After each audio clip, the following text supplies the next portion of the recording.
Ayan, shoutout muna natin si Michael Manugilan. Ayan, shoutout sa'yo, brother. Okay, ayan, good morning po. Bali ngayon, papakita ko po sa inyo kung paano namin ito pipinturahan at kung ano yung mga preparasyon na gagawin namin bago pinturahan na yan. Para mas maganda po yung kakalabasan ng pintura. Saka para kapit na kapit. Ayan po. Kung nakikita nyo po yan, yung mga silicone tinanggal po namin. Ayan, tinanggal po namin yung mga silicone dito sa tornilyo. Kasi yung silicone hindi po hindi po kakapitan ng pintura yon, kaya tinanggal muna namin. Ayan. Tapos yung pinaka-importante dito, linisan po natin, sabunin, kuskusin itong yero.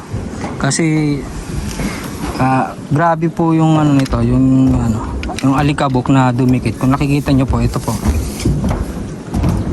Ito, hindi pa nalilinisan yan.